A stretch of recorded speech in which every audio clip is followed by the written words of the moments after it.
নমস্কার, শুভ সন্ধ্যা। শাশ্বতী সিনহা টক্সে আপনাদের সবাইকে স্বাগত। আপনারা শুনছেন বুদ্ধদেব বসুর উপন্যাস তিথি ডোর। আজ তৃতীয় খণ্ডের প্রথম অধ্যায়। গল্প ভালো লাগলে এটি সাবস্ক্রাইব করে একটা লাইক দেবেন এবং কমেন্ট করে নিজের ভালো লাগা মন্দ লাগা জানাবেন। শুরু করছি। বৃষ্টি পড়ছিল বাইরে, নিঃশব্দ, প্রায় অদৃশ্য বৃষ্টি। অচেনা ছায়া ছায়া ঝাপসা আলোর রাস্তায় গাড়ি মোড় নিচ্ছে এক একবার, আর হেডলাইটের কড়া কৌতূহলের সামনে ধরা পড়ে যাচ্ছে লম্বা বাঁকা সমান্তরাল বৃষ্টিরেখার এক একটি ঝলক, কিন্তু মুহূর্তের জন্য। তারপর আবার আবছা, আবার কিছুই দেখা যাচ্ছে না। ভিতরেও নিঃশব্দ। গাড়ি চলছে প্রায় 10 মিনিট ধরে, আর এই সময়টুকুতে একটা টুকরোও কথা পড়েনি ভিতরকার কাঁচ বন্ধ মখমল ঘন অন্ধকারে। নরম, খুব নরম একটা আরামের মতো সেই অন্ধকার। তাতে সবাই ডুবে আছে যেন। কেউ যে কিছু বলছে না তাও কেউ জানে না। একবার একটা মোড় নেবার পর রাজেনবাবু বললেন, খুব বৃষ্টি হচ্ছে। কথাটা পড়ল যেন বালিশের উপর কাঁচের টুকরো। কোনো রেশ তুলল না। একটু পরে রাজেনবাবুই আবার বললেন, কিন্তু গরম কি? ওই গরম কথাটায় স্বাতী জেগে উঠল। সত্যি, কত ইচ্ছার বৃষ্টি, কত আশার আষাঢ়, আর তার প্রথম ঝাপটা কিনা বাজে খরচ হয়ে গেল এই বন্ধু গাড়িতে বসে। রওনা হবার পরে এই যেন প্রথম বুঝল সে কোথায় আছে, কোথায় যাচ্ছে, কোত্থেকে এলো। একটু নড়ল, হাত বাড়িয়ে কাঁচ নামালো, আর সঙ্গে সঙ্গে ধাক্কা লাগলো বর্ষার। কানে ঝমঝম গান, গায়ে ঠান্ডা ভিজে হাত। না, হাত না, কোনো হাত অত নরম হয় না। স্বাতী ঝুঁকল বাইরের দিকে, আর বর্ষার আস্ত একটা জগৎ তার দিকে ছুটে এলো।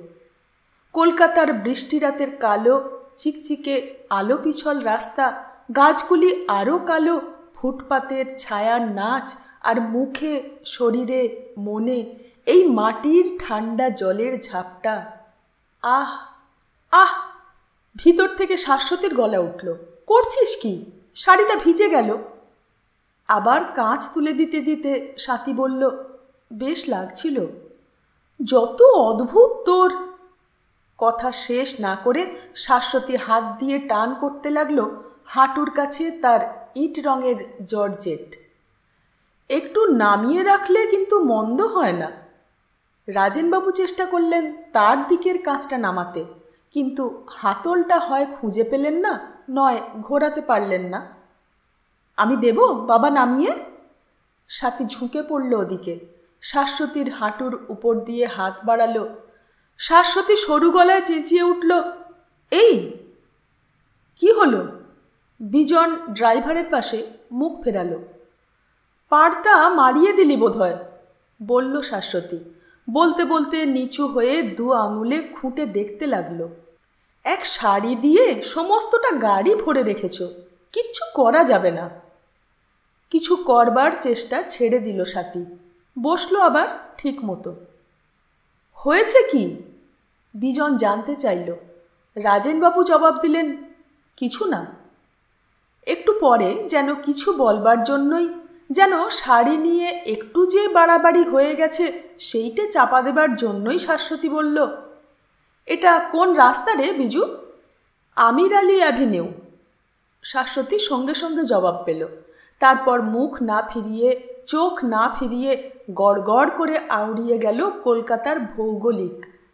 এখনও আমির আলী অ্যাভিনিউ, বাঁয়েরটা ব্রাইট স্ট্রিট, ওই ডাইনে রইল স্টোর রোড, এই ওল্ড বালিগঞ্জ রোড আরম্ভ হলো।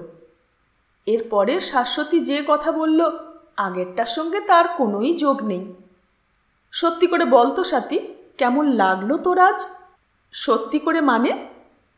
মানে তোর তো কিছুই ভালো লাগে না।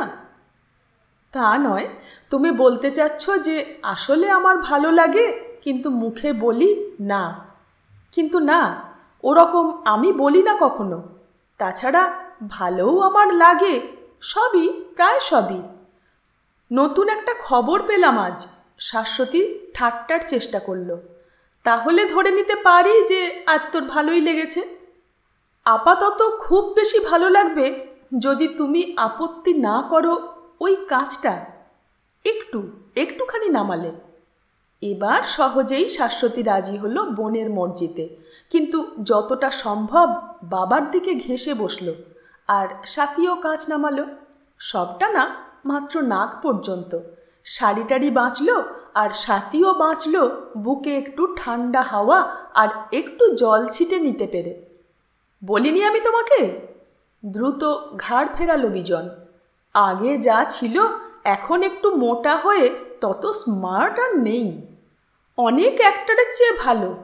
শাশ্বতীর মন্তব্য ঠিক যেন বিজনকে লক্ষ্য করল না। ফিল্মে কেন নামেন না জানি না, চেহারা আর গান হলেই তো হলো না। বিজ্ঞ, অভিজ্ঞ, বিশেষজ্ঞভাবে আর একটুখানি তাচ্ছিল্যেরও সুরে বিজন সমস্যার সমাধান করল। অ্যাক্ট করতেও পারা চাইতো। গান কিন্তু ফিল্মে যা শুনেছি তার চেয়েও ভালো। শাশ্বতী একটু থামল, তারপর সোজাসুজি লক্ষ্যে তাক করল। না রে সাথী? সাথী বসেছিল সামনে এগিয়ে, নামানো কাচের ধারটুকুতে প্রায় নাক ঠেকিয়ে। তেমনি হেসেই জবাব দিল, কিন্তু মানে? তুই আজ বড় মানে জিজ্ঞেস করছিস সাথী?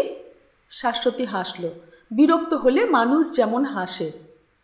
আরও কিছু বলবার সময় দিল সাথীকে, তারপর একটু চড়া গলায় একটু বেশি জোর দিয়ে বলল, আমার তো চমৎকার লাগলো।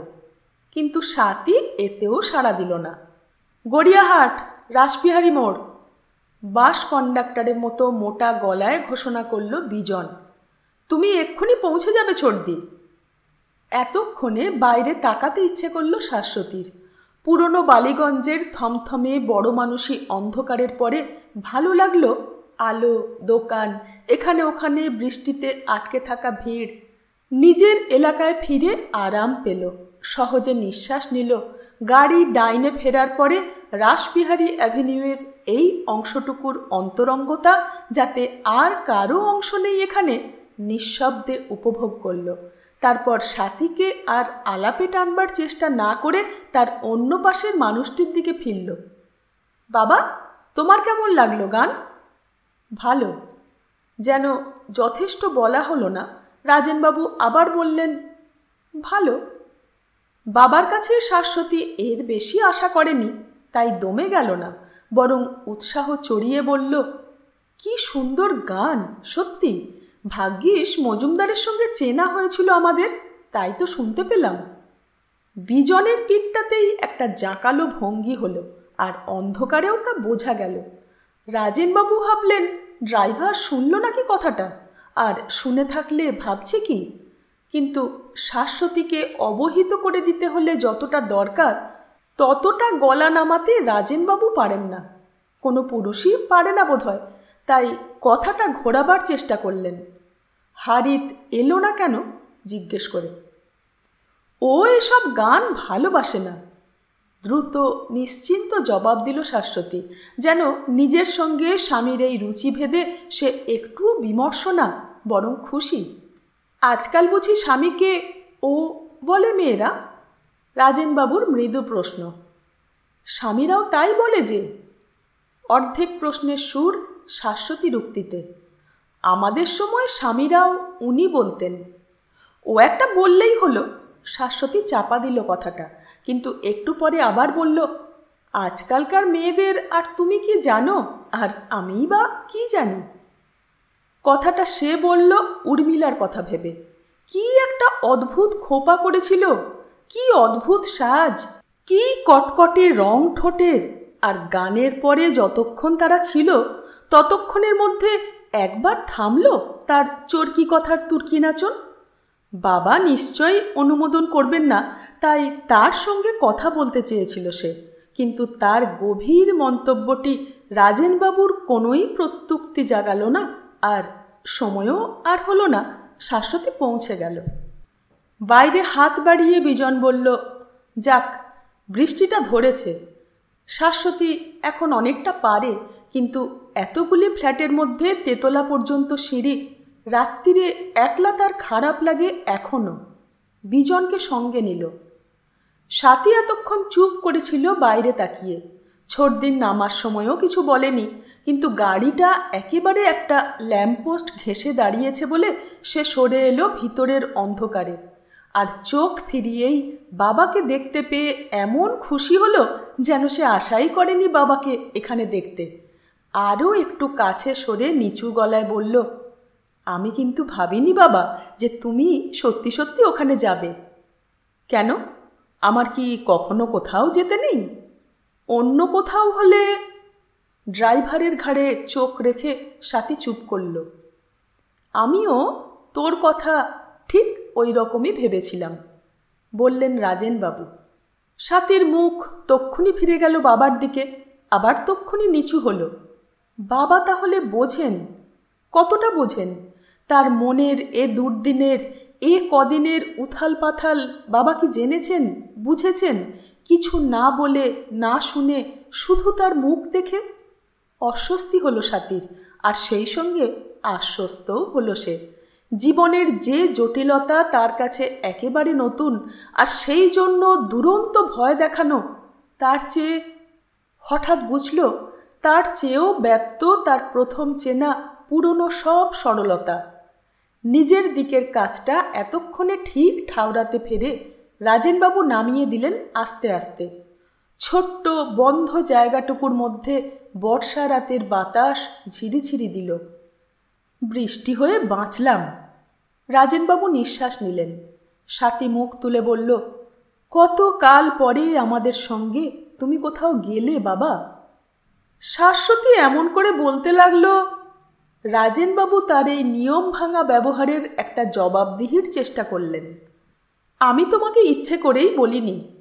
স্বাতীর এই উত্তরটাও যেন জবাবদিহি। আমি কিন্তু তোর জন্যই এলাম। আমার জন্যে? কেন? আমার মনে হলো, সেটাই ভালো মনে হলো। এ কথাটা আগেরটার চেয়ে ধাক্কা দিল স্বাতীর মনে। মুহূর্তের জন্য চিরচেনা বাবার অন্য এক চেহারা দেখতে পেল সে। সহজ, জল সহজ বাবা, কোনো দিন কিছুর মধ্যে নেই, সব সময় সবটাতেই রাজি।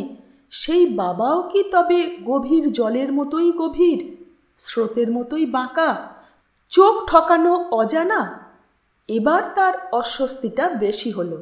বাবা যেন আড়ি পেতেছেন তার মনে, যেন বাবাকে সে তার যত কাছের আর যেরকম কাছের মানুষ বলে জানে, তিনি তার চেয়েও তার কাছে অন্যরকম কাছে, যেন মনে মনে ভাবনাতেও তার স্বাধীনতা নেই।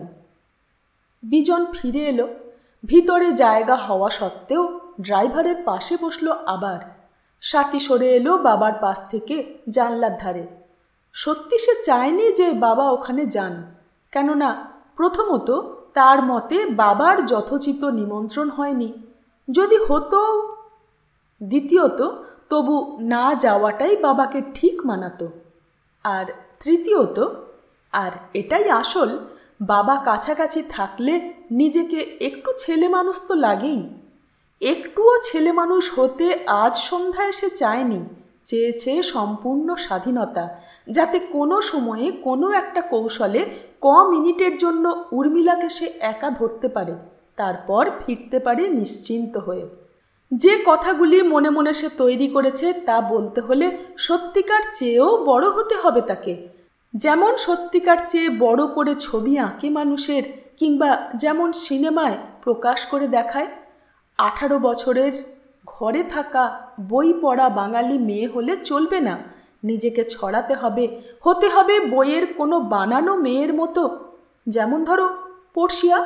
কিন্তু পড়শিয়ার বাবা যদি সেখানে বসে থাকতেন, তাহলে সে পারত নাকি অ্যান্টোনিওকে জিতিয়ে দিতে? বাবার পাশে বসে ট্যাক্সিতে যেতে যেতে সারা পথ স্বাতী এই ভাবল যে কাজে যাচ্ছে সেটা মস্ত, আর সে ছোট, এমনিতেই ছোট, আরও ছোট বাবা সঙ্গে বলে। প্রতিকূলতার পুরো হিসেব নিল মনে মনে। অচেনা বাড়ি, অচেনা লোকজন, নিমন্ত্রিত হবার অসুবিধে। আর শুধু কি তাই, বিষয়টা বিশ্রী, উর্মিলা বিশ্রী, ওই বিশ্রীটাকে ঠেকাতে গেলেও তো হাতে ছুঁতে হবে। ওই কথাগুলি মুখে আনলেই একটু নোংরা সে নিজেই কি হয়ে যাবে না? আর যে তার কেউ নয় তাকে মুখের উপর অপ্রিয় কিছু বলা এও কি কম কথা? কোনো দিন তো বলেনি, কেন বলতে হচ্ছে? বলতে হয়। যে যার মনে থাকলেই তো পারে পৃথিবীতে, তাহলেই তো সুখী হতে পারে সকলেই। কেন একজন অন্যজনকে দুঃখ দিতে গিয়ে দুঃখ পায় নিজেই? দুঃখ কথাটা খট করে বিঁধল স্বাতীর কানে, মনের কোণে। ভালো না কথাটা, ওতে আরও দুর্বল করে। তার একটা আবছা আবছা ধারণা হলো যে সংসারে এত রকম লোক আছে আর তারা এত রকম মতলবে ঘুরে বেড়ায় যে দুঃখ যদি সব শেষের বেশি দামের না হয় তাহলে বেঁচে থাকাই শক্ত। বেঁচে থাকতে হলে মানে ঠিক মতো নিজের ইচ্ছে মতো বেঁচে থাকতে হলে এ কথাই ভাবতে হবে, মেনে নিতে হবে, বিশ্বাস করতে হবে যে আমাকে কেউ দুঃখ দিতে পারে না।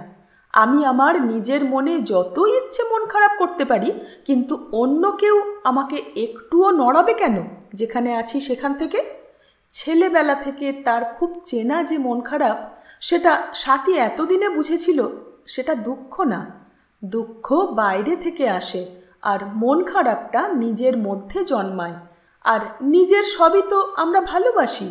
তাছাড়া মন খারাপেরও সুখ আছে, ওটা যেন সুখেরই ছড়িয়ে পড়া চেহারা।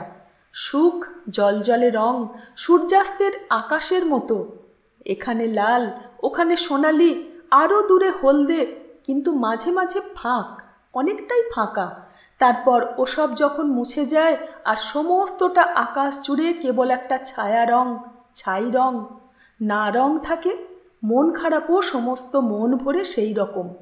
আর দুঃখ যাতে গলা শুকোয়, কথা ফোটে না, ভয় করে না, দুঃখ কিছুতেই না। একটি হাতের একটুখানি মৃদু ভঙ্গিতে স্বাতী যেন জানা অজানা আর না জন্মানো সমস্ত দুঃখকে ঠেলে ফেলে দিয়েছিল চলতি ট্যাক্সি থেকে রাস্তায়। হালকা করেছিল মন। এ তো কিছুই না, কোনো নিমন্ত্রণে যাব না বলার মতো। কিন্তু কেউ যদি আমাকে অন্য কেউ ভেবে কথা বলে, তার ভুল শুধরে দেবার মতো। আবার তার যত্নে বানানো বক্তৃতাটি আওড়ে নিল মনে মনে। বইয়ের শেষ প্রুফ পড়ার সময়ে লেখকের মতো প্রত্যেকটির কথা শেষবার ভাবল। এখানে একটা সরালো, এখানে একটু বসালো, কমা টমাগুলির কড়া পরীক্ষা নিল। বাধ্য হলো মানতে যে যতটা সে পারে ততটাই এটা ভালো, এর চেয়ে ভালো হতে পারে না, এখন পারে না। আর ট্যাক্সি থেকে নামলো হালকা, নিশ্চিন্ত, তৈরি। আর ছাপা হয়ে না বেরোনো পর্যন্ত লেখক যেমন থাকে তেমনি একটু একটু উদ্বিগ্ন। বেরোতে দেরি হয়েছিল, নির্দিষ্ট সময়ে পার করে দিয়েছিল বাড়িতেই। শাশ্বতীর তাড়া আর বিজুর ছটফটানিতে রাজেনবাবু জল ছিটিয়েছিলেন এই বলে যে গান বাজনার ব্যাপারে দেরিটাই নিয়ম। কিন্তু তিনি পুরনো মানুষ, এ যুগের কথা কি জানেন? আর তার অন্যতম প্রতিনিধি শশাঙ্ক দাসের কথা তো কিছুই না। এখনকার গাইয়ে বাজিয়ে মহলের ভিতরকার খবর যারা রাখে, ততটা ভিতরে বিজুও ঢুকতে পারেনি এখনো। তারা সকলেই জানে যে অন্যান্যরা যেমনই হোক, শশাঙ্ক দাস কোথাও গাইবে বললে কাটায় কাটায় যায়, আর গিয়েই দেরি হওয়াদের কারো জন্যই অপেক্ষা না করে, এমনকি গল্পগুজবও এড়িয়ে পারলে তক্ষুনি আরম্ভ করে দেয় গান। কম কথার মানুষ বলে নাম বদনাম আছে তার। ভক্তরা পছন্দ করে না তার আঁটোমুখ স্বভাব বলে। লোকটা মিশুক হলে তার পসার জমতো আরও। আবার কেউ বলে ওটা তার ব্যবসার চাল। ওই গম্ভীর হামবড়া ভাবটার জন্যই তার রোজগারে নাকি শূন্য বেড়ে যায় ডান দিকে। আর তাই সাথীরা যখন পৌঁছালো তখন তানপুরায় সুর দিয়েছেন শশাঙ্ক। মামা ভাগ্নির অভ্যর্থনা খর্ব হলো। বসে পড়তে হলো আসরের ভিড়ের মধ্যে। হ্যাঁ, রীতিমতো ভিড়, আর ঘরটাও প্রকাণ্ড। যদিও মজুমদার অন্যরকম বলেছিল, কিংবা সেই জন্যই বলেছিল বোধহয়, কিন্তু মজুমদারের বর্ণনার সঙ্গে বাস্তবের বৈষম্য ভালো করে লক্ষ্য করার সময় হলো না স্বাতীর। নতুন জায়গা, চারিদিকে নতুন মুখ, দেয়ালে সোনালি ফ্রেমে সস্তা বিলিতি ছাপা ছবি, দরজা ধারে জুতো জঙ্গল, সারা মুখে হাসি চোয়ানো মজুমদার, উর্মিলার বুক দেখানো পোশাক, এইসব সুতিক্ত বাস্তব তানপুরার গুঞ্জনে চাপা পড়ল। তোমাদের দেরি হলো, আমরা ভাবছিলাম। যাক, ঠিক সময়ে এসেছ, এই মাত্রই আরম্ভ হলো। তার পাশে বসা উর্মিলার এই কথাগুলি সে যেন কানেই নিতে পারল না।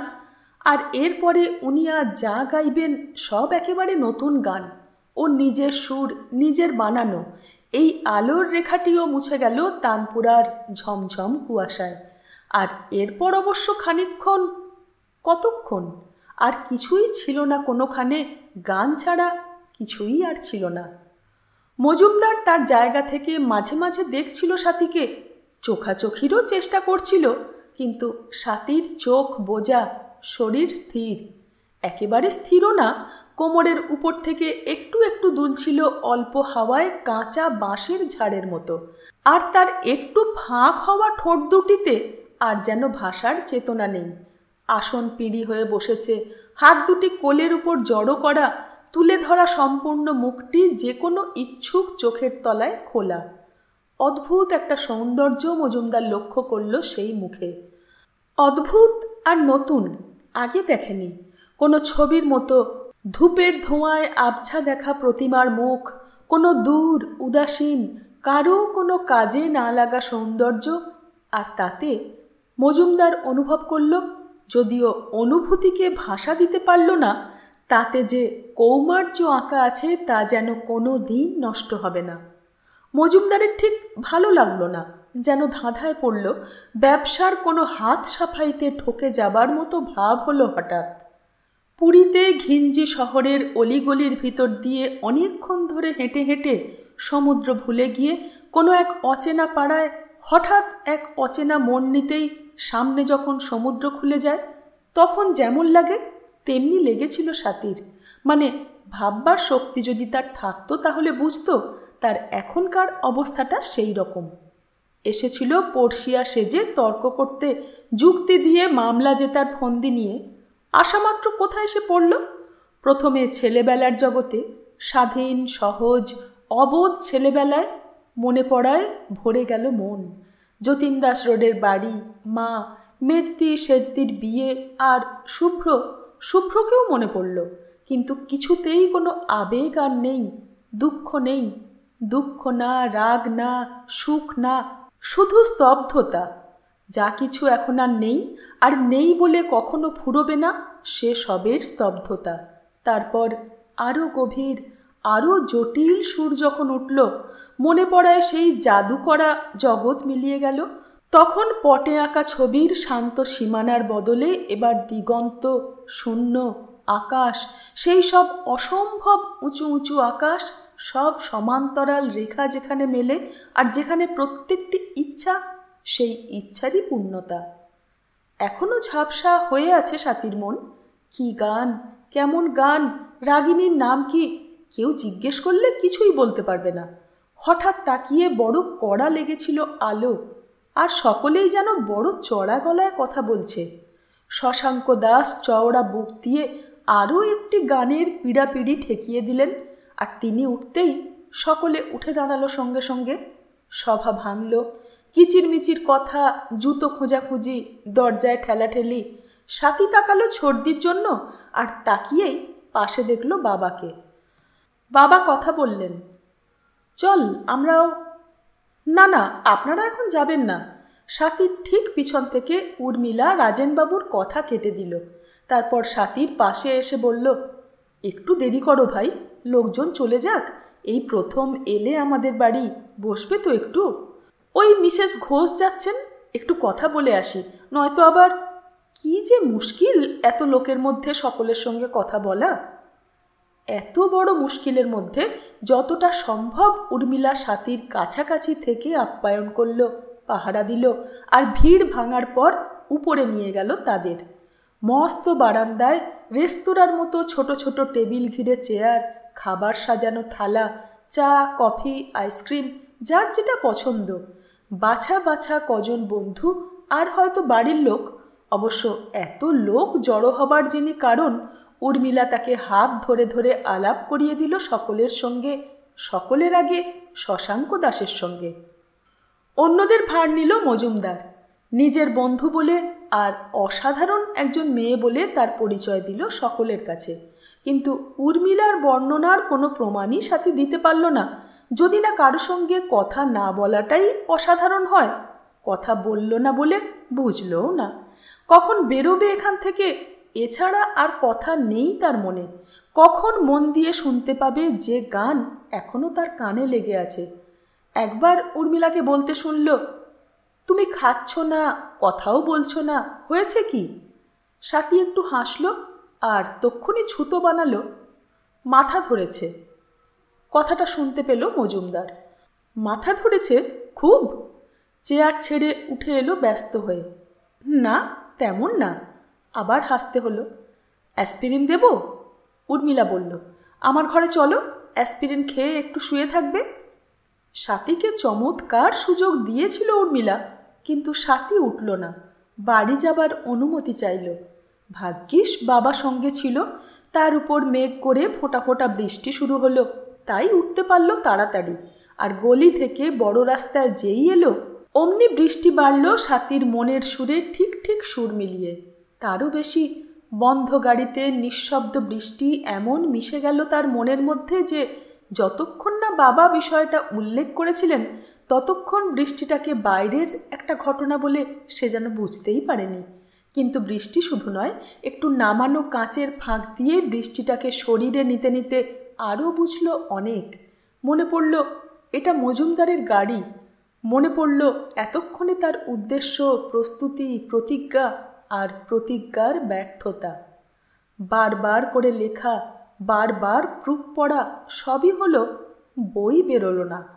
কিন্তু স্বাতীর মনে হলো লেখকদের সাধারণত যা মনে হয় না, মনে হলো তাতে কি, আজকের জন্য যা সে চেয়েছিল তা পেয়েছে, বড় হয়েছে, যত বড় সে ভাবতে পারেনি, স্বাধীন হয়েছে, মনের কথা মুখে বলতে পারার মতো নিশ্চয়ই, কিন্তু এমনকি না বলতে পারার মতো স্বাধীন।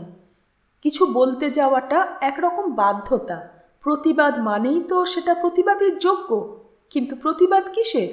ভালোই তো, মজুমদার, উর্মিলা এরা তো ভালোই, তার এই বেড়ে ওঠার চূড়া থেকে এদের ভালো হবার বাধা নেই। আর এখন এখান থেকে এরা কিছু না, কিছুই না, কিছু এসে যায় না। তার গাড়ি হুইসেল দিল আর এরা রইল স্টেশনে পড়ে।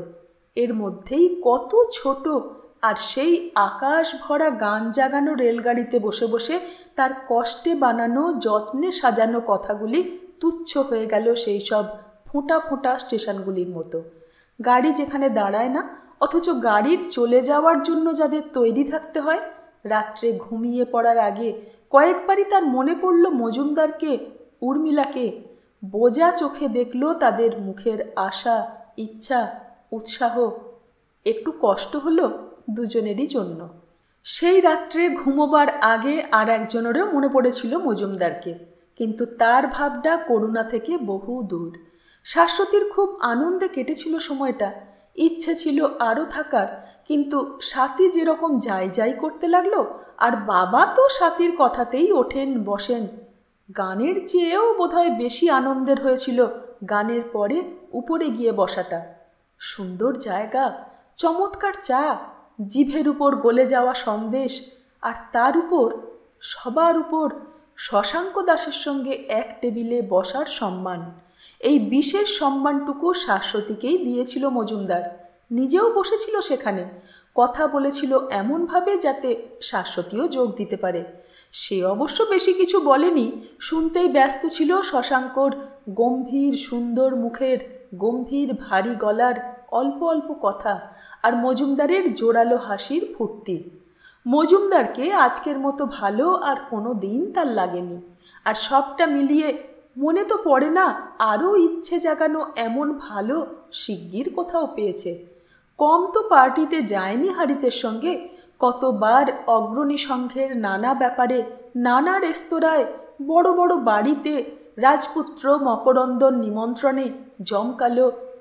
যাবার সময় উৎসাহ লাগে, কিন্তু কখনো এমন হয়নি যে যাবার আধ ঘন্টা পরেই মন চায়নি চলে আসতে।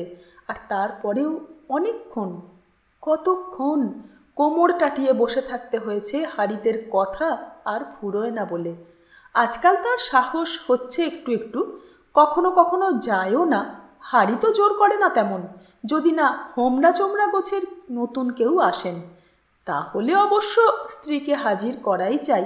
কিন্তু দুজনের আনন্দের জগৎ, যদিও হারিত ও সমস্তকে আনন্দ বলে না, বলে কর্তব্য, আলাদা হওয়ার একটা অসুবিধে হয়েছে এই যে কোনোখানে ভালো লাগার খোরাকি পেলেও বাড়ি এসে কথা বলে বলে সেটাকে হজম করা আর হয় না।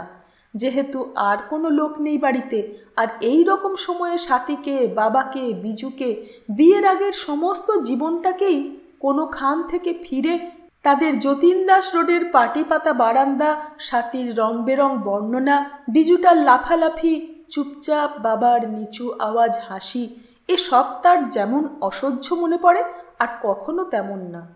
আজ ফিরতি পথে গাড়িতে বসে কোনো কথাই প্রায় হলো না, যদিও বলবার আর শোনবার অনেক ছিল। ওদের সঙ্গে গেলে হতো, খানিকটা বসে গল্প টল্প করে, কিন্তু এমনিতেই 9টা বেজে গেছে, আর বাড়ি ফিরে স্ত্রীকে না পেলে কি ভালো লাগে কোনো স্বামীর? কিন্তু এখন অন্ধকারে শুয়ে শুয়ে এ নিয়েও শাশ্বতীর মনস্তাপ কম না, কেননা হারিত ফিরল তার প্রায় 1 ঘন্টা পরে। আর এ ফ্ল্যাটে এই 1টি ঘন্টায় প্রতিটি মিনিট দাঁত বসিয়ে গেল তার মনের মধ্যে। খেতে বসে হারিত বলল, তোমার কি মনে হয় হিটলার রাশিয়া আক্রমণ করবে? আমি কি করে বলবো? শাশ্বতী আজকাল চেষ্টা করে এসব বিষয়ে উৎসাহিত হতে, কিন্তু তখন তার কোনো কথাই মনে পড়ল না। হিটলারের গূঢ় অভিসন্ধি জানে না বলে লজ্জিত হতে হলো। আমি আজ বাজি রেখেছি একজনের সঙ্গে, সে বলছিল আর 3 মাসেই যুদ্ধ শেষ হয়ে যাবে, যুদ্ধের নাকি কিছুই বাকি নেই, সুখেই আছে বোকারা। শাশ্বতী বলল, তা সুখে যতক্ষণ থেকে নিতে পারি ততক্ষণই লাভ। হারিত চোখ তুলল স্ত্রীর মুখে, তার বাঁকা ঠোঁটে যেন ছুরির ফলা ঝিলিক দিল। কিন্তু হঠাৎ অবিশ্বাস আর মিনতির মাঝামাঝি একটা সুর লাগলো তার গলায়। সত্যি কি তোমার মনে হয় পৃথিবী জ্বলুক পুড়ুক যাই হোক, তোমার তাতে কিছু না? একবার একটা অদ্ভুত উত্তর দিল শাশ্বতী, আচ্ছা আমরা তো ও বাড়িতেই থাকতে পারি। কোন? আমাদের ভবানীপুরের বাড়িতে। হারিত হা হা করে হেসে উঠল। হঠাৎ আমার মা বাবাদেরই পছন্দ করলে? তেমন যদি বিপদের সময়ই আসে তবে তো সকলের একসঙ্গে থাকাই ভালো, আর তাতে খরচও বাঁচে। কিন্তু দ্বিতীয় যুক্তিটাতেও হারিত কান পাতল না। আমিই টিকতে পারি না সেখানে, আর তুমি? হাত নেড়ে উড়িয়ে দিল এই আজগুবি প্রস্তাব। শাশ্বতী আবার বলল, কেন, আমার তো বেশ ভালোই লাগে বেড়াতে যেতে। হারিত স্ত্রীর হয়ে কথা শেষ করল, কিন্তু থাকতে হলে 2 দিনেই পাগল হয়ে যেতে, মানে আমাকে পাগল করতে। আমি জানি না একজনও মেয়ে কি আছে আজকাল শাশুড়িকে যে বিষের চোখে দেখে না, আর সেটাই তো ঠিক।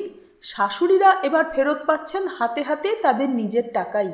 ইংরেজি বুকনির তর্জমা করে বিষয়টা প্রাঞ্জল করল সে, আর বলতে বলতে চোখ পড়ল স্ত্রীর থেমে থাকা হাতের উপর। তুমি কিছুই খাচ্ছ না? ওখানে খেয়েছি, আর শাশ্বতী এতক্ষণে সুযোগ পেল, সুযোগ নিল। কি সুন্দর গান শুনলাম। হারিত বলল, অসময়ে খাওয়ানো আর খাওয়া এই এক দুশ্চিকিৎসা বদভ্যাস বাঙালির। খাওয়াতে হলে ঠিক মতো একটা করা উচিত, হয় চা নয় ডিনার, লোকে তাহলে বুঝতে পারে, তৈরি হয়ে যেতে পারে। তবু শাশ্বতী আওড়ালো, খুব সুন্দর গান। একটু থেমে জুড়ল, তুমি যদি যেতে। সিনেমার গান? তার তো রেকর্ড আছে, আর রেডিওতে এত বাজায় সেসব যে পথে ঘাটে অনিবার্যভাবে যা শুনতে হয়, তার উপর আবার তার বিলেতে শেখা অন্যতম বিদ্যে যে কাঁধ নাড়া। হারিত কথা শেষ করল তাইতে। ঠিক তা নয়, শাশ্বতী আরও একবার চেষ্টা করতে গেল, কিন্তু হারিত উঠে পড়ল খাওয়া সেরে, রেডিওর সামনে বসল শত্রুপক্ষের খবর টুকতে। কিন্তু সেই সময়টিতে মনে হলো যুদ্ধে জ্বলা ইউরোপ ভরে গান বাজনাই শুধু হচ্ছে। বিরক্ত হয়ে আলো নিভিয়ে শুয়ে পড়ল। শাশ্বতী একবার তাকালো তার পাশে শোয়া অঘোর ঘুমানো মানুষটির দিকে। পাজামা পরে শোয় হারিত, এমনিতেও পরে অনেক সময় দর্জির তৈরি লং ক্লথের পাজামা। অনেকবারের পরে আবারও শাশ্বতীর অবাক লাগলো যে ওগুলো আরও ঢোলা কেন বানায় না। এ নিয়ে তর্ক তুলেছে সে, তর্কে অবশ্যই হেরেছে। তার মন ফিরে গেল কাটিয়ে আসা সন্ধ্যায়। সেখানে যেন সবই বড় মাপের, খানিকটা করে বেশি, আর সেই বেশিটাই অভ্যাস। আরামে আছে মানুষটা, ইচ্ছেটাকে যত ইচ্ছে বাড়তে দেয়। খরচের একটা ছুতো পেলেই খুশি, আর ইচ্ছেগুলিও তার বন্ধুদের মতোই ভালো ভালো। আর সত্যি তো, শশাঙ্ক দাসকে বন্ধু বলতে পারে যে সে তো নিজেও কিছু। তাদের সঙ্গে নামতে নামতে মাঝ সিঁড়িতে একটু দাঁড়িয়ে মজুমদার বলেছিল, মিসেস নন্দী, আশা করি আপনাদের কষ্টই শুধু দিলাম না। খুব ভালো লাগলো। এর বেশি জবাব শাশ্বতী জোগালো না। সেটা প্রমাণ হবে আবার যদি আসেন। আবার গান হবে? শশাঙ্ককে আর কোথায় পাবো, তবে অন্য কারো গান যদি আপনার ভালো লাগে। আর শাশ্বতীর পাশে পাশে আস্তে আস্তে নামতে নামতে হঠাৎ এক সিঁড়ি এগিয়ে গেল, ঘুরে দাঁড়ালো মুখোমুখি। কখনো যদি আমার এমন সৌভাগ্য হয় যে বিনা গানে শুধু আমাদের জন্যই এলেন। বেশ, তাই আসবো আমরা, শাশ্বতী হেসে বলল। অত সহজে হ্যাঁ বলা মানেই না, কিন্তু আমি আশা ছাড়ব না। কথা বলতে না পারায় হজম না হওয়া আনন্দ শাশ্বতীকে জাগিয়ে রাখল অনেকক্ষণ। বেশ হতো মজুমদার যদি কোনো আত্মীয় হতো তাদের। হতে তো পারত। হতে কি পারে না? পারে না মানে? এমন হঠাৎ কথাটা মনে লাফিয়ে উঠল যে তার ধাক্কায় সে প্রায় উঠে বসেছিল বিছানায়। তাই তো চায় প্রবীর মজুমদার, প্রাণপণে চায়। তার জন্যই তো তার সব, এই সব।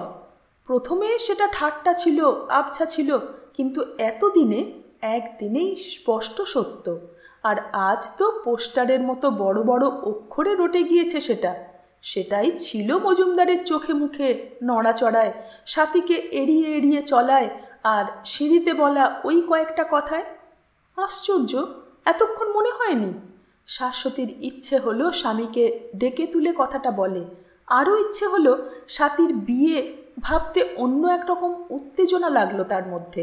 সমস্ত শরীরে ফিরে এলো হারিতের সঙ্গে তার প্রথম চেনাশোনার দিনগুলি। তারপর বিয়ের প্রথম কটি মাস। মাত্র কটি মাস। শাশ্বতী পাশ ফিরল স্বামীর দিকে, কিন্তু হারিত আবার উল্টো দিকে ফিরেছে।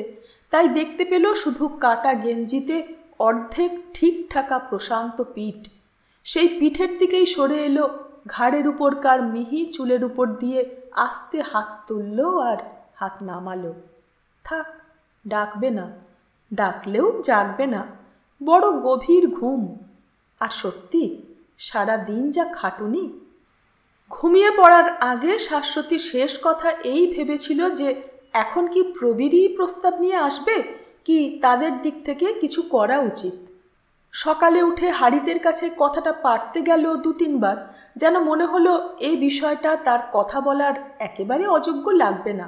কিন্তু আপিস মুখ এই সময়টা হারিত এমন ছটফটিয়ে কাটায় যে শাশ্বতী ঠিক সময় পেল না, কি নিজেই তাড়াহুড়োর মুখে মুক্ত ছিটোতে চাইল না।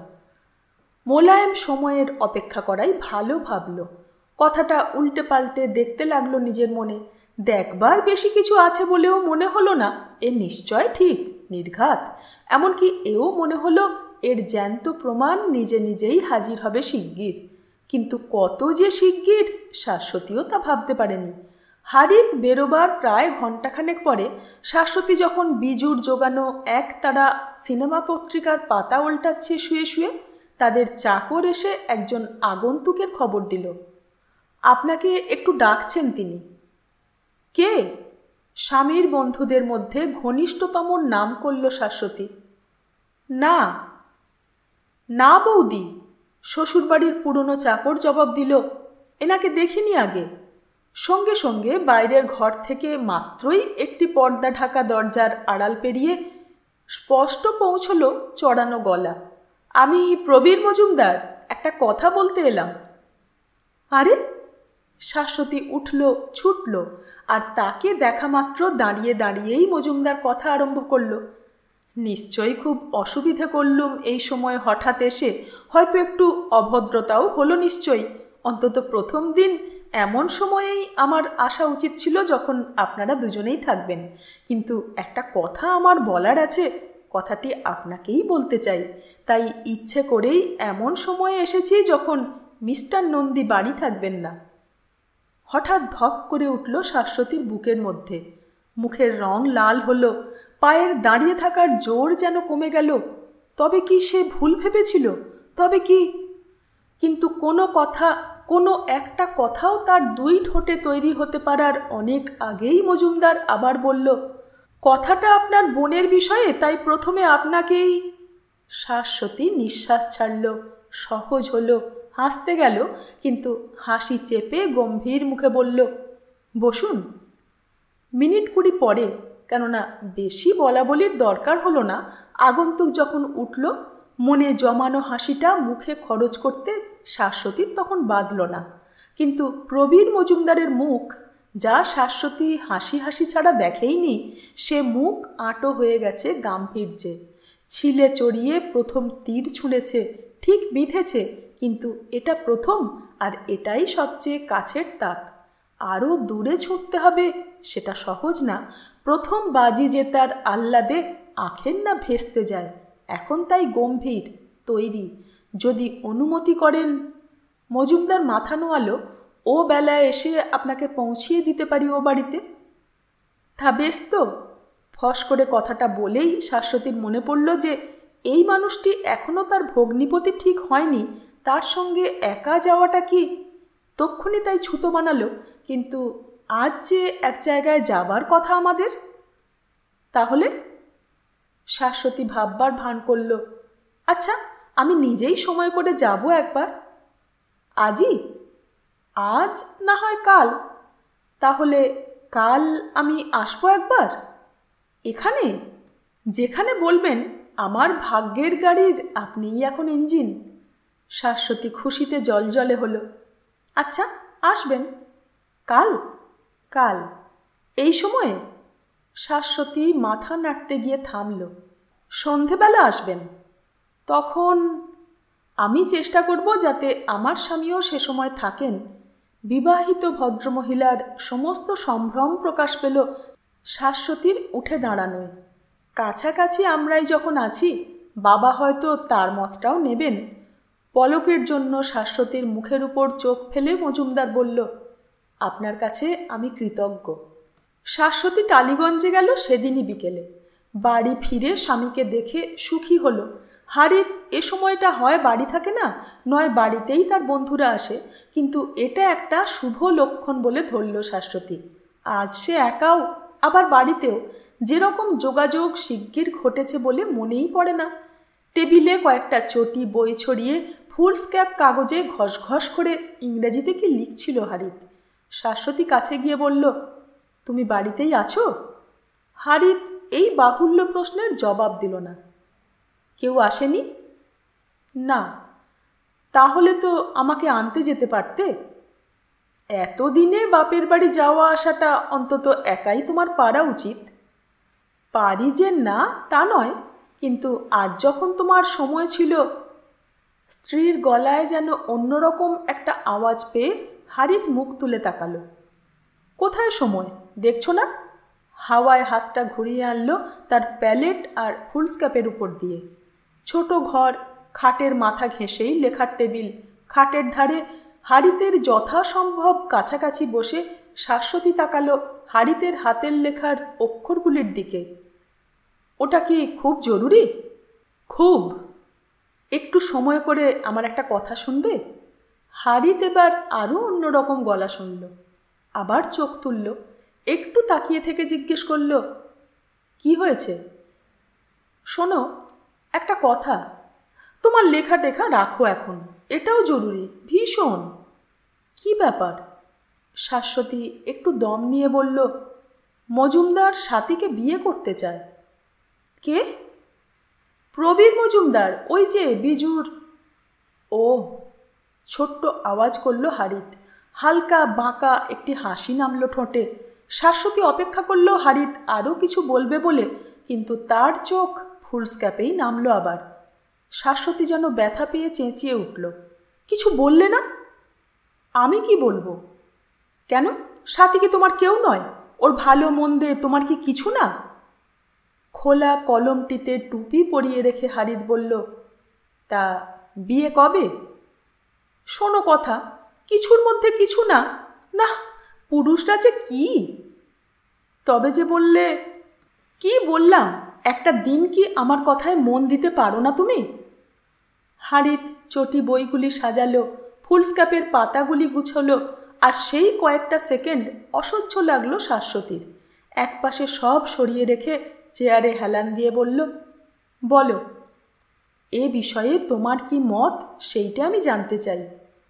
হারিত চিন্তা করে বলল, সাথীকে বিয়ে করতে চাওয়া যে কোনো পুরুষের পক্ষে খুবই তো স্বাভাবিক মনে হয়, তবে পুরুষটি অবিবাহিত কিংবা বিপত্নিক হওয়াই বাঞ্ছনীয়। ও, শাশ্বতী কোকিয়ে উঠল, যুদ্ধ আর স্ট্যালিন ছাড়া আর কিছুই কি তোমার মগজে নেই? খোদ মস্কো থেকে টাটকা পৌঁছনো চোরাই কাগজ পড়ে স্ট্যালিনের জন্য দুশ্চিন্তা সে সন্ধ্যায় হারিতের একটু কম ছিল, তাই লঘু মুখে গুরু নাম ক্ষমা করে বলল, আর সাথীও, হ্যাঁ, যাকে বলে বিবাহযোগ্যা, সাথী এখন রীতিমতোই তাই বই কি। শাশ্বতী বুঝল না এটা হারিতের আগের কথারই রকম ফের, তাই সোৎসাহে সায় দিল, তাই তো, এখন, ঠিক এখনই সাথীর বিয়ে হবার সময়। বাবার বয়স হচ্ছে, আর কদিন পরেই পেনশন। বাবারই সবচেয়ে বেশি দুশ্চিন্তার কথা। আমার কি, আমি তো আর ও বাড়ির কেউ নই এখন। আর বাবাই কি না কথাটা কানেই তুললেন না। একই সঙ্গে স্ত্রীর আর শ্বশুরের প্রতি সমবেদনা ফুটল হারিতের আওয়াজে। বললেন, পাগল নাকি? দুঃখে শাশ্বতীর গলা বুঝল। তাই তো। হারিত কপালে রেখা ফেলল। বেচারা মজুমদার। মজুমদার কেন বেচারা হবে? বেচারা আমার বাবা, তারই বুদ্ধির দোষ হয়েছে। ভাবছেন তার সাথীর মতো মেয়ে সারা দেশে আর নেই, কিন্তু সত্যি তো তা নয়। সত্যি কি এর চেয়ে সুপাত্র ওর জুটবে কোনো দিন? সে ভাবনা তোমার বাবাকেই ছেড়ে দাও না। আর তুমি এক্ষুনি বললে না ও বাড়ির কেউ আর নও তুমি। তাই তো। শাশ্বতী নিঃশ্বাস ছাড়ল। এখানেও গঞ্জনা, ওখানেও কেউ না, মেয়েদের জীবনটাই বাজে। হারিত আরেক চোখে দেখে নিল স্ত্রীকে। অল্পেই যদি এত উত্তেজিত হও? অল্প? এতক্ষণ ধরে এত বললাম, এত বোঝালাম, আর বাবা ভালো করে উত্তরও দিলেন না। এটা অনেক হলো? তুমি কেন? এতক্ষণের মধ্যে এই প্রথম যেন অবাক হলো হারিত। আমি কেন কি? শাশ্বতী প্রশ্নটা বুঝল না। তুমি কেন বললে, বোঝালে? আমি ছাড়া আর গরজকার, আর আছেই বা কে? কিন্তু মজুমদার নিজেই যখন জবাব নিয়ে গেছে, তারপর আবার। মজুমদার নিজেই? না তো, সে তো এখনো জানেই না। আমাকে এসে বলল আজ দুপুরবেলা। আগে তোমাকে বলিনি একেবারে সবটাই বলবো বলে, আর সময়ই বা কখন? আমার অবশ্য আগেই কাল রাত্রেই মনে হয়েছিল কথাটা। তোমাকে এসে বলল কেন? হারিত বাধা দিল স্ত্রীর বিবরণে। মা থাকলে মাকে বলতো, মা যখন নেই। তুমি সাথীর মাতৃস্থানীয়া হলে কবে থেকে? হারিত নিচু গলায় হাসল, যেন একটা মজার কথা শুনে। মা না থাকলে বাবাকেই বলতে হয়। আমি তাই বলেছিলাম আগে অবশ্য তোমাকে। তখন তোমার বাবা যদি অমত করতেন, তুমি তার সঙ্গেই যুঝতে। সাথীও তাই করবে। আর আমার তো মনে হয় সে একাই বেশ চালাতে পারবে নিজের পক্ষের লড়াই। এর মধ্যে তুমি কোথায়? শাশ্বতীর কথার তোড় হঠাৎ থেমে গেল। টেবিলের ফিকে ব্রাউন রংটার দিকে চোখ রেখে চুপ করে থাকলো একটুক্ষণ। তারপর নিচু চোখেই বলল, মজুমদার সাথীকে এখনো বলেনি? আসামি না পাকড়েই উকিল ধরেছে? হারিত হা হা করে হাসল। চেয়ারের মধ্যে কোমর ঢিল দিয়ে টেবিলের তলায় লম্বা করল পা দুটো। খুব অদ্ভুত। অদ্ভুতের কি আছে? কিন্তু শাশ্বতীর প্রতিবাদে তেমন আর জোর লাগলো না, যেন জোর করে একটু হাসল। সবাই কি আর তোমার মতো বীর? মানুষটা লাজুক। আহ, ইংরেজ ধরনে বড় হাঁ করে হারিত ইংরেজি আওয়াজ ছাড়ল।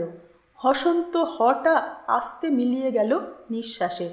ইংরাজিতেই বলল, একটু ক্লান্ত হয়ে পড়েছিল এতক্ষণ ধরে বিশুদ্ধ বাংলা বলে। এরপর কি শুনবো আমরা? এবার আরও বেশিক্ষণ থেমে থাকলো শাশ্বতী। আরও মিয়ানো গলায় বলল, না বলে ভালোই করেছিল। হারি তো একটু দেরি করলো আবার কথা বলার আগে। হাতের কাছে শোয়ানো কলমটি আঙুলে নাড়তে নাড়তে জিজ্ঞেস করল, তোমার কথাটার মানে কি এই যে পাত্রী নিজেই নারাজ? শাশ্বতী জবাব দিল না। তার নিচু করা মুখে এমন একটা ভাব ঘনালো যেন দুদিন আগে তার কেউ মরেছে। আর সেই ভাবটি লক্ষ্য করতে করতে হারিতের ভুরু বেঁকল, কপাল কুঁচকল। দুহাতে ছোট একটি তালি দিয়ে বলে উঠল, হেভেন্স, তাহলে এতক্ষণ আমাকে বকালে কেন? শাশ্বতী মুখ তুলে বলল, কথাটা কি এত সহজেই উড়িয়ে দেবার? স্বাতী যে ভুল করছে না তার কি কোনো নিশ্চয়তা আছে? তা যেমন নেই, উল্টোটারই বা প্রমাণ কি? ভুল হোক ঠিক হোক, বিয়ে তো হয় দুজন মানুষের, আর সে দুজনেরই একজন যদি না চায় তাহলে আর কার সঙ্গে কার বিয়ে? এদিকে ওদিকে চোখ ফেলতে ফেলতে হারিত কথাগুলো বলল, যেন না বললেও চলে, কিংবা যেন সে অন্য কিছু ভাবছে। আবার সেই সঙ্গেই সেই জন্যই সহজ কথাকে পেঁচিয়ে বলল ইচ্ছে করে, কেশে, যেন মজা। সামনে সাদা ফাঁকা অনেকটা দেওয়ালের দিকে তাকিয়ে শাশ্বতী আপত্তি তুলল, স্বাতী বোঝে কি? ছেলে মানুষ। ছেলে মানুষ? তুমি যখন বিয়ে করলে তুমি ওর চেয়ে কত বড়? আমি ঠিকই করেছিলাম। স্বাতীও। হারিত শেষ করল না কথাটা, আর দরকার আছে বলেও ভাবল না। হঠাৎ উঠে দাঁড়ালো চেয়ার ছেড়ে, আর তক্ষুনি আবার বসে পড়ে কাছে টেনে নিল তার লেখার কাগজ আর চটি চটি বই কটা। শাশ্বতী উঠে দাঁড়ালো। আমি জানতাম তুমি এরকমই বলবে। তক্ষুনি, যদিও তার চোখ ফুলস্ক্যাপে লেখা শেষ কথাটির ওপর, তক্ষুনি হারিত জবাব দিল, নিশ্চয়ই, তুমি জানবে না তো। হঠাৎ মুখ তুলল, হাসল, অন্যরকম সুরে বলল, তুমি যখন আমাকে বিয়ে করবে ঠিক করলে তখন তোমার বাবা যদি চাইতেন অন্য কারো সঙ্গে, ধরো ওই যে তোমাদের গোঁপ গজানো গাইয়েটি ছিল অভ্র না শুভ্র, তার সঙ্গে। কি বাজে! শাশ্বতী মুখ ফেরালো যেন সেখানে আর দাঁড়াবে না, কিন্তু পলক পরেই ঘুরে দাঁড়িয়ে তর্ক তুলল, কিন্তু স্বাতীর মনের অবস্থা তো আমার যেমন ছিল তেমন না। হারিত পিঠ সোজা করল, চেয়ারে হেলান দিল, এলিয়েই দিল শরীর। একটু বেশি প্রফুল্ল দেখালো তাকে, তার পক্ষে বেশি। মনটা যেন বেশ হালকা, যেন তার বিশ্ব বাঁচানো কাজ ঠেকিয়েও স্ত্রীর সঙ্গে বিশ্রামভালাপের জন্য সে তৈরি, কিংবা যেন অনেক দিন পর এই দাম্পত্য অন্তরঙ্গতাটুকুই তার মনে ফুর্তি এনেছে। কিন্তু আমার সঙ্গে দেখা না হলেই তো আর বভ্রুবাহনকে বিয়ে করতে না। আর তাছাড়া স্ত্রীকে সে কিছু বলতে দিল না। তার মুখের রাগের রং উপভোগ করতে করতে বলল, স্বাতীর মনেরই বা কতটুকু খবর আমরা রাখি? ওই আমরাটা শাশ্বতীকে কথঞ্চিত সান্ত্বনা দিল। তাহলে এটা হারিত স্বীকার করে যে অন্তত এ বিষয়ে তারা আমরা। একটু একটু কাছে সরে এলো, আস্তে আস্তে বসে পড়ল খাটে। ভালো করে শোনা গেল না তার গলা। যখন বলল, তোমার কি, তোমার কাছে হাসি ঠাট্টা এসব, কিন্তু আমি যে কি যন্ত্রণায় পড়েছি। হারিতের ফুর্তি যেন চড়ল এতে। চকচকে চোখে বলল, তুমি এমন করে বলছো যেন তোমাকেই কেউ বিয়ে করতে চায়, আর তুমিও তাকেই, আর তোমার বাবা তাতে বাধা দিচ্ছেন। হঠাৎ গলা ছেড়ে শাশ্বতী বলে উঠল, আমি তোমার স্ত্রী। নিঃশ্বাস নিতে লাগলো জোরে জোরে। সে বিষয়ে কি কোনো সন্দেহ আছে? হারিত স্ত্রীর চোখ এড়ালো, কিন্তু লঘুতাটাও বজায় রাখল গলায়। কিন্তু সত্যি, তুমিই বা এত ব্যস্ত কেন আমি জানি না। শাশ্বতী থেমে থাকলো যতক্ষণ না তার নিঃশ্বাস স্বাভাবিক হলো আবার। তারপর সাধারণ সাংসারিক সুরে বলল, মজুমদার কাল আবার আসবে, কি যে বলবো তাকে। কিছু নাই বা বললে? হারিত চট করে বাতলে দিল, তোমার বাবার কাছেই পাঠিয়ে দিও, চাই কি স্বাতীর সঙ্গেও দেখা হয়ে যাবে সেখানে। এ কথার সমস্তটা অর্থ বুঝতে একটু সময় লাগলো শাশ্বতীর। একবার ঢোক গিলল, জিভের ডগা বুলিয়ে নিল নিচের ঠোঁটটিতে। আস্তে বলল, আমার সঙ্গে তুমি যা খুশি করতে পারো, কিন্তু কারো উপরেই কি দয়া নেই তোমার? হারিত একটু থমকালো। স্ত্রীর মুখে এরকম কথা শুনবে সে আশাই করেনি, কিন্তু সেই জন্যেই ওটা সে গ্রাহ্য করল না, যেন শুনতেই পেল না। একটু বাঁকা ঠোঁটে মিটিমিটি হেসে বলল, তুমি বোধহয় বড় আশা দিয়েছিলে তাকে। বোধহয় ভেবেও দেখনি যে শুধু তার ইচ্ছা আর তোমার গরজই এখানে চলবে না। শাশ্বতীর কান্না পেল, হাত কামড়াতে ইচ্ছে করল। আর যেহেতু যে কোনো সময়ে যে কোনো অবস্থায় স্বামীর চেয়ে বড় বন্ধু বিবাহিত স্ত্রীলোকের হয় না, তাই আবার স্বামীকেই আবেদন জানালো, কাল সন্ধেবেলা তুমি কি বাড়ি থাকতে পারবে? থাকতেই হবে। কেজো সুর লাগলো হারিতের গলায়। আমার কাছে লোক আসবে তখন। আমি ভাবছিলাম মজুমদার এলে তুমিও যদি, তোমারই তো বাড়ি, আর তাছাড়া কথাটা বলাও তো। আমার কি কোনো দরকার আছে? কথাটা তো ভালো লাগবে না তার, তবু তোমার মুখে শুনলে, আর তুমি অনেকটা মোলায়েম করেও বলতে পারবে। কিন্তু বসতে দেবে কোথায়?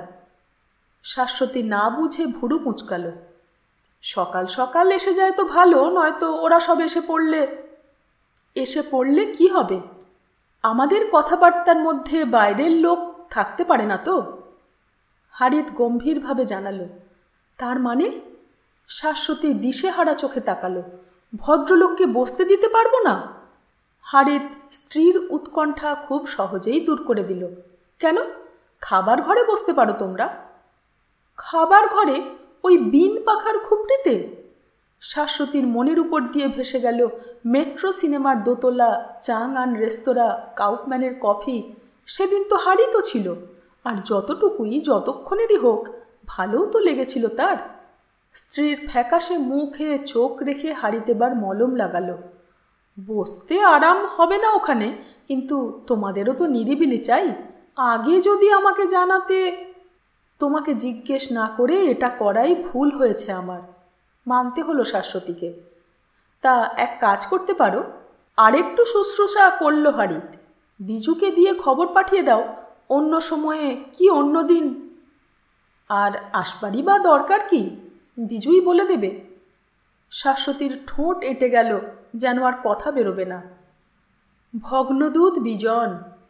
স্ত্রীর মুখ থেকে রঙের শেষ চিহ্নটুকু মুছে নেবার কৃতিত্বে হারিত গলা ছেড়ে হাসল। ভগ্নদূত? এত সহজেই? বিজন তাণ্ডব বাঁধাল। কেন? মজুমদারের দোষ কি? কুৎসিত না গরিব, নাকি মানুষ মন্দ? বয়স বেশি, পাশ করেনি, ব্যবসা করে। আরেকজন পাশ না করা বেশি বয়সের ব্যবসাদারের সঙ্গে মেয়ের বিয়ে দাওনি তোমরা? কোন হিসেবে মগমুলুকের টেকোমাথা কাঠখোট্টা বর্ধনের চাইতে প্রবীর মজুমদার খারাপ হলো? একটা আজে বাজে মানুষ নাকি? 5 জনকে চেনে কলকাতা শহরে, 5টা খোঁজ খবর রাখে, গান বোঝে, ফাইন আর্টসে ইন্টারেস্ট আছে, একটা ভদ্রলোক। এদিকে পয়সা কত! বালিগঞ্জে তার জমি কেনা আছে জানো, আর একটা গাড়ি কিনছে জানো, ইন্স্যুরেন্সের প্রিমিয়াম কত দেয় জানো? কি জানো তোমরা তার কথা? সে কি তোমাদের হারিত জামাইয়ের মতো কঞ্জুস, নাকি কলকাতায় বাবুদের মতো অরপিরানি? কত বড় হার্ট! এই তো ভাগ্নিকে এনে রেখেছে, আর চাকরি দিয়ে বাঁচিয়েছে কত গরিব আত্মীয়কে। আর কি অবস্থা থেকে উঠেছে! কিছু ছিল না, নিখাদ গরিব, সেই থেকে আজ কোথায়? এটা কি একটা কম কথা? কর্মবীর, একদিন স্যার আরেনটারেনি হবে হয়তো। অনেক ভাগ্যি তোমার মেয়ের যে তাকে পছন্দ করেছে এই মানুষ, আর তোমরা তুড়ি মেরে উড়িয়ে দিলে তাকে, কানেই তুললে না কথাটা। কেন এত ডম্ফাই তোমাদের কিসে? বেশ তো, বিয়ে দেবে না বুঝলাম, কিন্তু কারণটা শুনতে পাই না। আর তো কিছু না, আমার চেনা, আমার বন্ধু, আমিই তাকে এ বাড়িতে এনেছি, এই তো তার দোষ। আমি যা বলবো ঠিক তার উল্টোটা না করে টিকতে পারে না রাজেন মিত্তির। এই কথাই যদি অন্য কেউ বলতো, অন্য যে কেউ, তাহলে এর সঙ্গে বিয়ে দিতে না নাচতে নাচতে। চিনি না আমি তোমাদের? সকাল সন্ধ্যায় রাজেনবাবু যখন বাড়ি থাকেন, বিজন বারান্দায় দাঁড়িয়ে একবার চিৎকার করে এসে বক্তৃতাটি উগড়োতেই ছিটকে বেরিয়ে যায় রাস্তায়। তক্ষুনি ফিরে আসে গোলপোস্টে ধাক্কা খাওয়া ফুটবলের মতো, আবার গলা ফোটায়। দম আটকে যেন খুন হয়ে যাবে সেখানেই। ঘেঁষাঘেঁষি পাড়ার পাশাপাশি বাড়িতে পৌঁছয় তার গলা, কথা। কাছাকাছি জানালাগুলিতে মেয়েরা দাঁড়িয়ে যায়, পুরুষরা কেউ কেউ রাস্তায় বেরিয়ে আসে, আর বাড়ির যে দুজনের লক্ষ্য তারা দুই আলাদা ঘরে নিঃশব্দে বসে তখনকার মতো বধির হবার প্রার্থনা জানায়। পুনরুক্তির গুণে বাগ্মিতার আরও বিকাশ হয়, আরও তথ্য জোটে, আরও জোরালো যুক্তি, সুচিত্র বর্ণনায়, বিচিত্র বিশেষণে আর মর্মস্পর্শী ইঙ্গিতে বিজন একবার প্রায় প্রতিভার পরিচয় দিয়ে ফেলে। একবার বিজন বলল, এই যদি তোমাদের মনের কথা, আগে মনে ছিল না? বিয়ে যদি নাই দেবে, এগোলে কেন এত দূর? সাথী ঘর থেকে বেরিয়ে এসে বলল, বলছিস কি তুই? এতক্ষণে সাথীকে যুদ্ধে নামাতে পেরে বিজনের মুখে হিংস্র হাসির ঢেউ উঠল। ঠিক বলছি, মনে ছিল না নেমন্তন্ন নেবার সময়, ঢোলে ঢোলে কথা বলার সময়, দুপুরবেলা একলা বাড়িতে 1 ঘন্টা গল্প করার সময়? আস্তে কথা বল। আসতে বলবো কেন? আমি কি ভয় করি তোকে না তোর বাবাকে? সকলে জানুক তোর কেলেঙ্কারি। এই! দরজার ধারে দাঁড়িয়ে রাজেনবাবু একটা চিৎকার দিলেন, যতটা চিৎকার তার পক্ষে সম্ভব। বিজনের বিক্রম কমল না, ফুলে ফুলে বলতে লাগলো, হ্যাঁ, সকলে জানুক। কেউ কি জানে? বাবাও কি জানে তুই কি একটা তলে তলে আর একজনের সঙ্গে, ওই যে একটা ছিচকে প্রফেসর, কত চিঠি লেখালেখি, কত রঙ্গরস, তোর কীর্তি কাহিনী সব ফাঁস করবো না আমি? আর তারপর কি ভেবেছিস কাউকে তুই পাকড়াতে পারবি? হয় তুই মজুমদারকে বিয়ে করবি, নয় কেউ তোকে বিয়ে করবে না। শোন, শুনে রাখ, কেউ না, আর শেষ পর্যন্ত ওই তাকেই। হ্যাঁ, তবে আমার নাম বিজনচন্দ্র। নিজের বুকে থাপ্পড় মারল সে, শূন্যে লাফ দিল একটা, বেরিয়ে গেল গনগনে একটা কামান গোলার মতো। সাথী কাঁপছিল দাঁড়িয়ে দাঁড়িয়ে। রাজেনবাবু তার পিঠে হাত রেখে তাকে ঘরে নিয়ে এলেন। খানিকক্ষণ দুজনেই যেন বোবা হয়ে রইল। তারপর যখন বোঝা গেল যে বিজন আপাতত আর ফিরবে না, তখন রাজেনবাবুর গলা দিয়ে অস্ফুট একটা উফ আওয়াজ বেরোলো। আওয়াজটা আস্তে আস্তে হাওয়ায় মিলিয়ে গেল, কোনো প্রতিধ্বনি জাগালো না। আবার শব্দহীনতার জলে ডুবতে ডুবতে রাজেনবাবু পায়ের তলায় হঠাৎ মাটি পেলেন। মুখ তুলে নিঃশ্বাস নিয়ে বললেন, এক কাজ করলে হয়। সাথীও মুখ তুলল কথা শুনতে। এই রকমই তো যন্ত্রণা করবে তোকে। রাজেনবাবু বিজনের নামটা ছেড়ে গেলেন। আমি তো সারাদিন বাড়ি থাকি না, আর থাকলেও। তার গলা বুঝল এখানেই। বাবার জন্য তীব্র একটা কষ্ট হলো সাথীর। তুই না হয়, একটু থামলেন রাজেনবাবু, না হয় তো বড়দির কাছে একবার, কত খুশি হবে। আমি 2 দিনের ছুটি নিয়ে, নয়তো সরস্বতীর কাছে দিল্লিতে যাবি? সাথী বলল, না বাবা, কোথাও যেতে হবে না। গেলে হয়তো ভালোই লাগবে, মনটাও। সাথী আবার বলল, না। কিন্তু এবার রাজেনবাবু একটা অস্পষ্ট সর্বনামের সাহায্য নিলেন। কিন্তু ওরা যদি, কি বিশ্রী! বাড়ির মধ্যে একটা তখনকার মতো একটা সম্পূর্ণ বাক্য রচনার শক্তিই তার যেন লোপ পেল। দাদার ভয়ে আমি বাড়ি ছেড়ে পালাবো নাকি? সাথী ঠোঁট পাকালো, প্রায় হাসল, আর বাবার চুপ করে তাকানোর উত্তরে আবার বলল, দাদা আমার কি করবে? এরপরে একজনও আর কথা বলল না, একজনও উঠল না সেখান থেকে। সাথী যদিও সেই সাহস দিল বাবাকে, তবু বাবার কাছেই বসে থাকতে তার মন চাইল। আর রাজেনবাবু হঠাৎ বুঝলেন, বুকে ধাক্কা দিল কথাটা, যে এই আরম্ভ হলো, আর এই আরম্ভ মানেই শেষ। শেষ মানে সাথীর নতুন আরম্ভ। সন্ধ্যা তখন, ঘোর নেমেছে ঘরে, হাওয়ায় উঠছে দেয়ালের ক্যালেন্ডারের পাতা, যেন পরের মাসগুলির জন্যে অস্থির। হালকা পায়ের শব্দ হলো বাইরে। শাশ্বতী বোধহয় বলে রাজেনবাবু উঠে আলো জ্বাললেন। ঘরে ঢুকে শাশ্বতী একবার বাবার, একবার বোনের দিকে তাকালো, দাঁড়িয়ে থাকলো চুপ করে। সাথী উঠে বলল, বস চর্দি, আমি স্নান করে আসি। মাঝে কদিন শাশ্বতী আসেনি। তার গম্ভীর মুখের দিকে তাকিয়ে বাবা বললেন, বস। সাথীর ছেড়ে যাওয়া চেয়ারটা যদিও কাছেই ছিল, শাশ্বতী এগিয়ে এসে বসল খাটের ধারে, আর হয়ে বাবার মুখোমুখি। জিজ্ঞেস করল, কি হয়েছে? রাজেনবাবু উত্তর দিলেন না। বাবার শুকনো কুঁচকানো মুখের উপর চোখ রেখে শাশ্বতী প্রশ্নটির পুনরুক্তি না করে পারল না। রাজেনবাবুকে শেষ পর্যন্ত মুখে আনতে হলো, বিজুর যন্ত্রণা। বিজুর কথা ছেড়ে দাও। কেন যন্ত্রণা? কেন যন্ত্রণা, কীরকম যন্ত্রণা, শাশ্বতী যেন নিজেই তা বুঝে নিল। বুক ভরা গভীর একটা নিঃশ্বাস ছাড়লেন রাজেনবাবু। একটু থেমে শাশ্বতী বলল, কিন্তু বিজু মন্দ বলে তুমিও অন্ধ হইও না বাবা। যেন সামনে কিছু ভয়ের দেখতে পেয়ে রাজেনবাবু হঠাৎ চোখ বুজে বললেন, শাশ্বতী থাক, এখন আর। না বাবা, আমি তর্ক করব না তোমার সঙ্গে, শুধু একটা কথা বলে যাব, তারপর তুমি যা ভালো বোঝো করো। রাজেনবাবু অপেক্ষা করলেন ডাক্তারের ছুঁচের সামনে রোগীর মতো। কথাটা এই, শাশ্বতী নড়ে চড়ে বসল। বিজুর কথা ভুলে যাও, সাথীকেও এখানে এনো না। মনে করো তুমি একজন মেয়ের বাপ, মেয়ের মা নেই, সমস্তটা দায়িত্বই তোমার উপর। শাশ্বতী তাকে মনে করিয়ে দিচ্ছে তার দায়িত্বের কথা। এটা নিঃশব্দে মেনে নিলেন রাজেনবাবু। এখন মেয়ের যদি বিয়ের কোনো প্রস্তাব আসে, তুমি সেটা নিয়ে ভাববে তো অন্তত একবার। তুমি কি ঠিক জানো যে এই ব্যাপারটা নিয়ে যতটা তোমার ভাবা উচিত ততটাই তুমি ভেবেছ? এবারেও রাজেনবাবু কিচ্ছু বললেন না, আর শাশ্বতী যেন উৎসাহ পেয়ে তক্ষুনি আবার বলল, নাকি তুমি কিছু না ভেবেই নেহাত হেলাফেলা করে কি মেয়েকে আরও কদিন কাছে রাখতে চাও বলে? তোর তাই মনে হয়? রাজেনবাবু হঠাৎ বাধা দিলেন কথায়।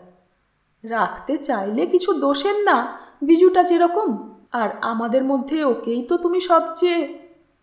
নাকি? তাই যদি হয় বেশ তো, মজুমদার অপেক্ষা করবে 6 মাস, 1 বছর, এমনকি 2 বছর। গিয়েছিল বুঝি তোর কাছে? তার পক্ষ নিয়ে আমি কিছু বলছি না, সে আমার কেউ না। আমি শুধু এটুকু দেখছি যে মেয়ের জন্য মা বাপের সাধারণ যেসব আকাঙ্ক্ষা থাকে তার সব না হোক অনেকগুলোই সে মেটাতে পারে। আর আর এমনও তো হতে পারে যে সাথীর মনই বদলে গেল পরে। বদলাবার ভার তুই নিবি না সে নিজেই? শাশ্বতী আরও গম্ভীর হয়ে বলল, না, সে আর আসবে না তোমাদের বাড়িতে, কিছু বিরক্ত করবে না, যতদিন না তোমরা তাকে ডেকে পাঠাও। রাজেনবাবু নিঃশব্দে এই প্রতিশ্রুতি গ্রহণ করলেন। তোমাকে কথাটা জানানো দরকার মনে করলাম, মজুমদারের জন্য না, নিজেদেরই জন্য। আপাতত সাথীর মন উঠছে না বলে, কিংবা নিজে তুমি ওরকম মানুষ পছন্দ করো না বলে উড়িয়ে দিও না একেবারে, ভেবে দেখো। আর কিছু বলবার নেই আমার। শাশ্বতী উঠল, আর তখনই নিজের শেষ কথাটার বিরোধিতা করে বলল, মা থাকলে একে অপছন্দ করতেন না? তোমার 3 মেয়ের পাত্র মাই তো পছন্দ করেছিলেন, আর তারপর থেকে অবশ্য তুই করছিস, বললেন রাজেনবাবু। আমার পছন্দই কি মন্দ?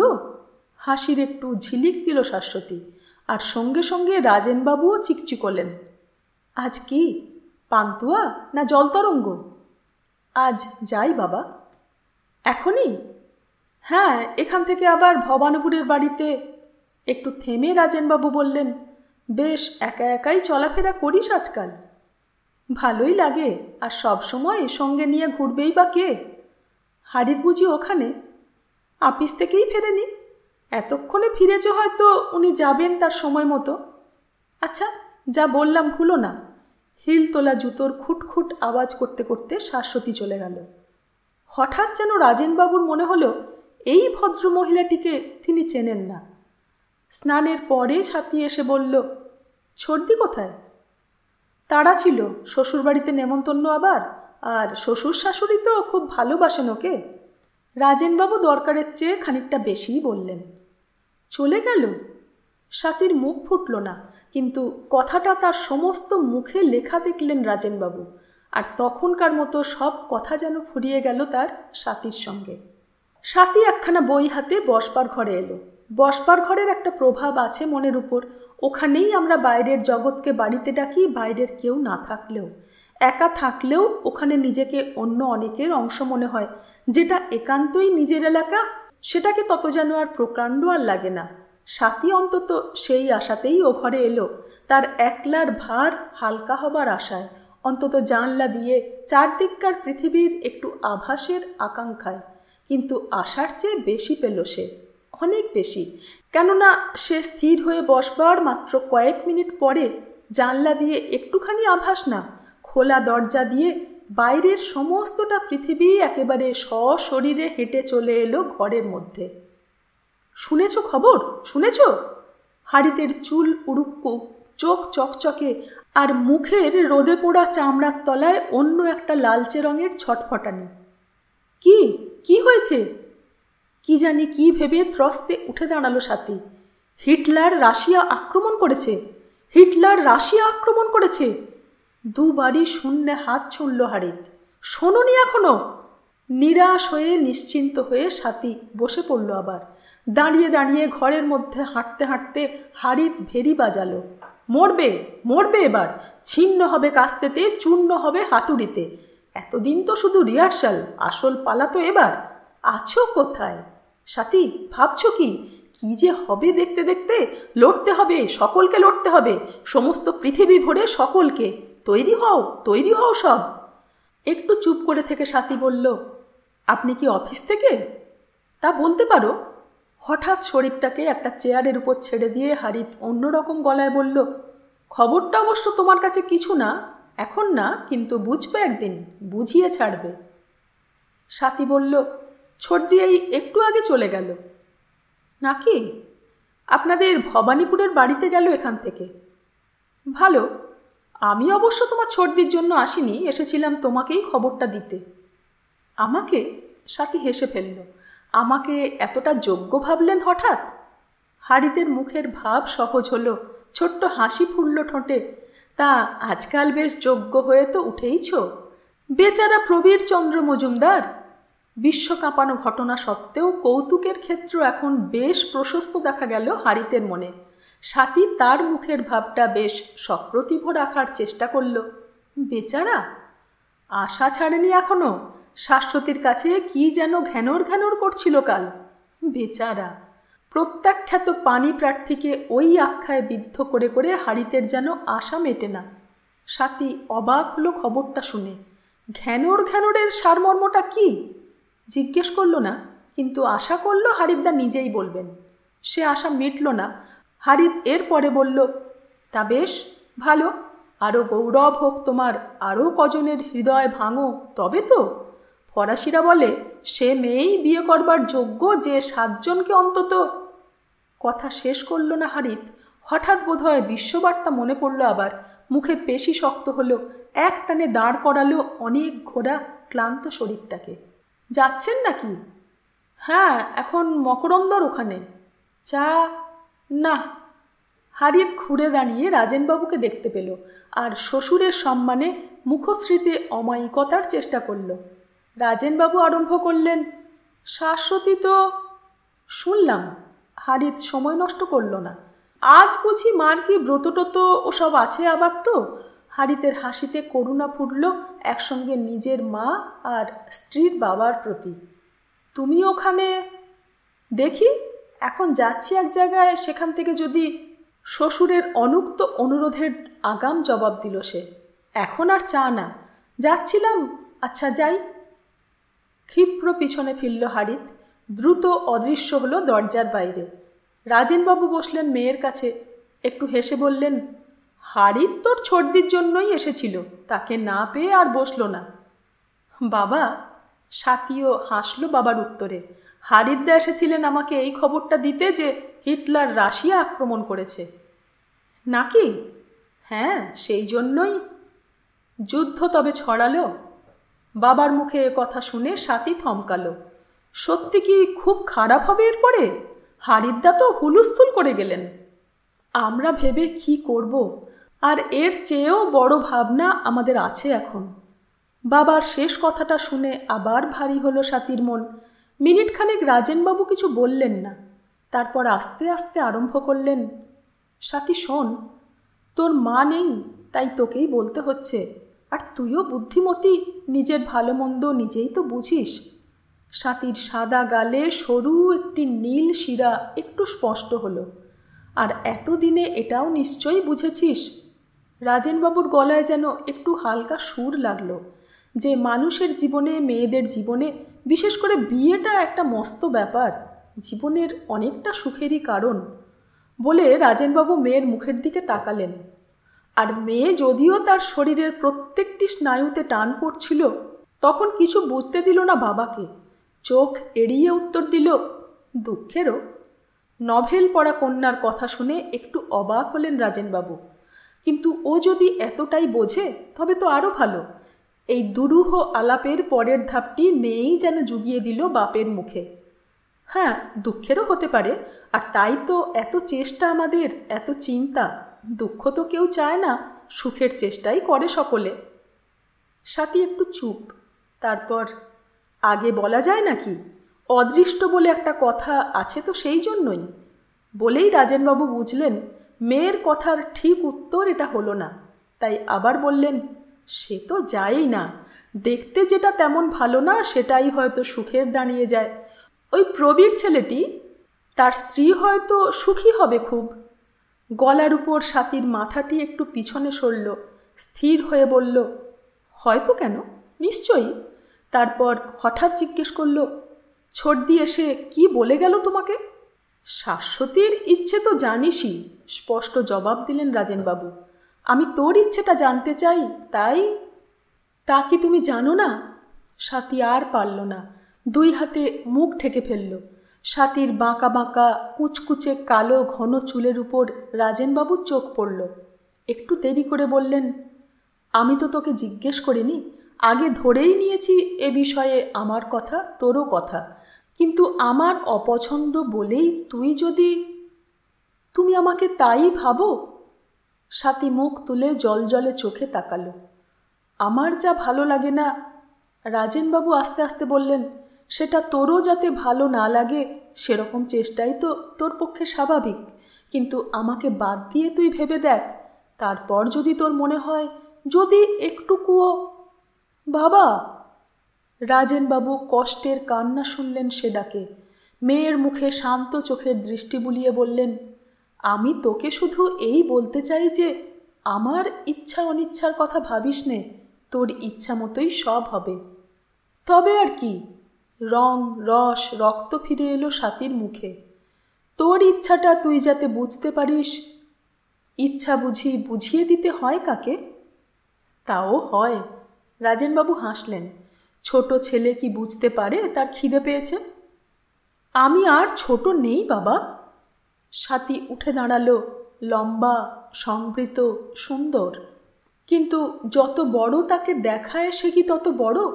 এখনও তো জীবনের কাছে আশ্রয় তার অক্ষুণ্ণ, প্রশ্রয় প্রচুর।